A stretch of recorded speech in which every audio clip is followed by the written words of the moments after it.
स्काईमेट में आपका स्वागत। आज हम सितंबर के मानसून रेनफॉल के कारण मानसून की जो रिकवरी हुई है उसके बारे में बात करेंगे। इससे पहले कि मैं सितंबर की ही बात करूं, कुछ हम मानसून के शुरुआती दिनों का जिक्र करेंगे। मानसून अच्छी तरह शुरू हुआ था जून के महीने में, और अगर पूरे महीने की बात करें तो लगभग 18% ज़्यादा रहा था मानसून 30 जून तक। लेकिन अनफॉर्चुनेटली जो जुलाई का महीना था वो एक डैम्पनर था, बहुत ही कमज़ोर रहा था। हालांकि एक कोर मानसून मंथ गिना जाता है जुलाई का। लगभग 30% सीज़न की वर्षा इसी एक महीने में होती है, जुलाई में भी और लगभग अगस्त में भी। लेकिन क्योंकि 10% वर्षा इसमें कम हुई, उसके कारण जो भी जून की ज़्यादा वर्षा थी वो पूरी की पूरी कंज्यूम होगी। ऐसा क्यों हुआ उसका भी हम जिक्र करेंगे। लेकिन अच्छी बात उसके बाद ये हुई है कि जो अगस्त का महीना था वो एक बाउंटीफुल मानसून, भरपूर मानसून की वर्षा देखने को मिली। लगभग रिकॉर्ड मानसून सिस्टम बंगाल की खाड़ी में बने। मानसून ड्राइव होता है इन सिस्टम से ही, हालांकि कुछ और फीचर भी होते हैं, लेकिन ज़्यादातर मानसून की ड्राइव ओवर द कंट्री वो डिपेंड करती है कि कितने सिस्टम बन रहे हैं, और वो सिस्टम जो बंगाल की खाड़ी में बने उससे ही फ़र्क पड़ता है। जो अरब सागर में सिस्टम बने उसमें मानसून के महीनों में बहुत ज़्यादा फ़र्क नहीं पड़ता। हम इसका जिक्र इसलिए कर रहे हैं कि जो जुलाई के महीने में एक भी मानसून सिस्टम, जिसको हम लो प्रेशर एरिया कहते हैं या डिप्रेशन बन जाता है, वो एक भी सिस्टम बहुत ही अनलाइकली था, ऐसा होता नहीं है, लेकिन एक भी सिस्टम जो है बंगाल की खाड़ी में नहीं बना। और यही कारण था कि वर्षा भी कम हुई काफ़ी सारे भागों में, 10% वर्षा। और एक बार तो स्थिति चिंताजनक थी कि सूखे जैसे हालात कुछ क्षेत्रों में हो गए थे, विशेषकर जो उत्तरी भाग हैं, उत्तर पश्चिम के भाग हैं, उनमें चिंताजनक स्थिति थी।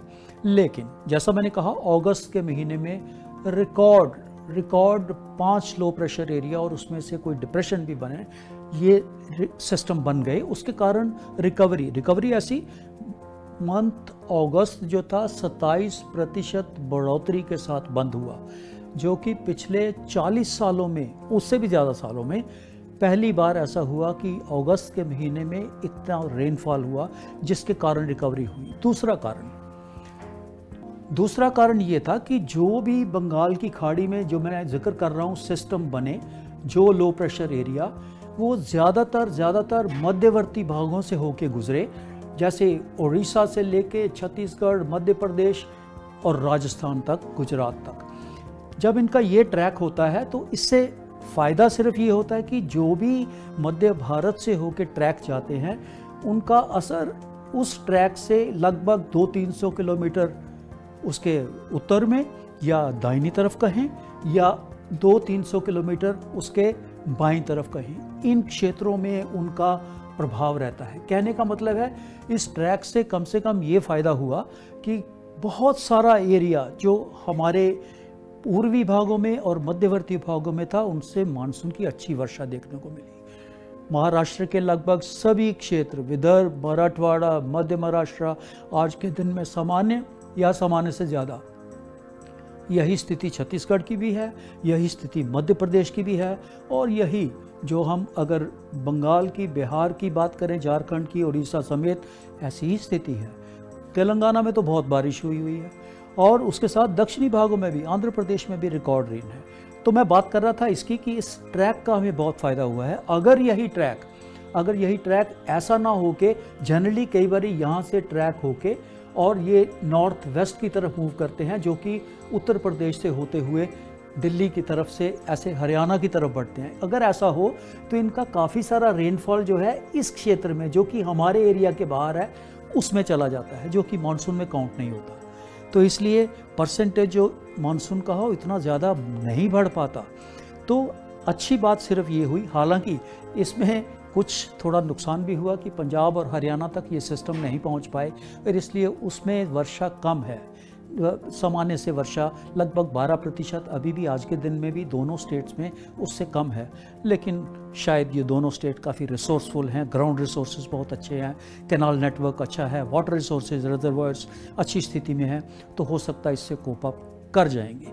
तो इसके कारण अगस्त की वर्षा के कारण मानसून एक बार फिर से बढ़ के 110% तक, रिकॉर्ड 110% तक पहुंच गया था। अब हम बात करेंगे सितंबर के महीने की। सितंबर का महीना, जैसे मैंने कहा कि स्टार्ट तो बहुत पुअर था। अगर हम इसमें मैप में मैंने पूरे सितंबर का रेनफॉल जो लिखा हुआ है, ये परसेंटेज क्यूमुलेटिव डेफिशिएंसी या सरप्लस है, एक दिन का अगले दिन का कुल मिला के, ऐसे ये वाला ग्राफ है, जिसमें हम देख सकते हैं कि सितंबर के पहले अगर हम इसके 10 दिन लेके चलें, देखिए ये 11-12 तारीख तक भी हमारी डेफिशिएंसी लगभग 30% है। 30% से भी कभी कभी वो ज़्यादा हो रही है, लगभग 11-12 तारीख तक। ये स्थिति चिंताजनक थी। इसके कारण एक बार फिर मानसून, जो मैं 110% तक कह रहा हूँ, वो नीचे आके लगभग 105-106 पे आ गया था। और अगर ऐसी ही स्थिति रहती तो लगभग ये 100% पे भी आ जाता, नॉर्मल बिल्कुल हो जाता। तो हमें वो एडवांटेज नहीं रहता जो कि अबव नॉर्मल और उससे ज़्यादा बारिश का मानसून के दिनों में होता है। लेकिन अच्छी बात ये हुई कि उसके बाद से रिकवरी हुई। और ये रिकवरी क्यों हुई? उसी कारण जो मैंने पहले कहा, पहला सिस्टम जो बंगाल की खाड़ी में बना, 12 तारीख के आसपास एक और सिस्टम बना और वो उसी ट्रैक पे गया जिसका मैंने मेंशन किया था, और उससे रिकवरी हुई। और जब तक वो सिस्टम पूरे उत्तर भारत तक पहुंचता, एक और सिस्टम उसके पीछे बंगाल की खाड़ी में वो बन गया, जो कि अब के दिनों में भी है। उस दोनों सिस्टम के कारण, बैक टू बैक सिस्टम के कारण, पिछले कुछ दिनों में और लगभग एक सप्ताह में तो भारी वर्षा हुई है। जैसी भरपूर मानसून के कोर मंथ्स में होती है, जुलाई और अगस्त में, ऐसी ही वर्षा देखने को मिली है पिछले 5-6 दिनों में। और वो विशेषकर उत्तरी भाग में तो नहीं है, पर मध्यवर्ती भागों में और पूर्वी भागों में अच्छी वर्षा हुई है। उसके कारण एक बार फिर मानसून से रिकवरी हो गई है। और आज के दिन में हम कहें तो मानसून एक बार फिर से 109% पे है, और पिछले दिनों की वर्षा को देखते हुए इसके अबव नॉर्मल स्टेटस पे ही ख़त्म हो जाने की संभावना रहेगी। अभी कुछ शब्द मैं कहूँगा इसके बारे में, जो प्रेजेंट सिचुएशन है, जिसमें कि मैं सिस्टम का जिक्र किया था। जो अभी का सिस्टम है वो अभी पूरा का पूरा यहाँ से ट्रैवल करके मध्यवर्ती भागों से होते हुए, यहाँ से रिकवर करके, वो एक बार फिर से उत्तर प्रदेश, बिहार से होते हुए अभी वो बिहार और सब हिमालयन वेस्ट बंगाल के ऊपर ये अभी भी लो प्रेशर है।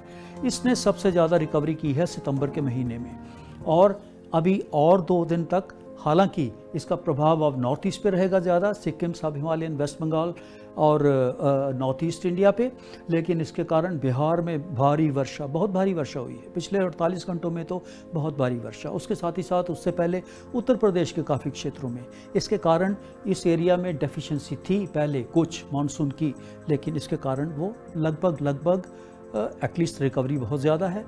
तो अगले 24-48 घंटों में अब ये सिस्टम नॉर्थ ईस्ट की तरफ बढ़ के ये लगभग इसका प्रभाव ख़त्म हो जाएगा। सितंबर के फिर भी 3-4 दिन बच जाएंगे, लेकिन उन 3-4 दिनों में अब मानसून की वर्षा ज़्यादा नहीं होने वाली है।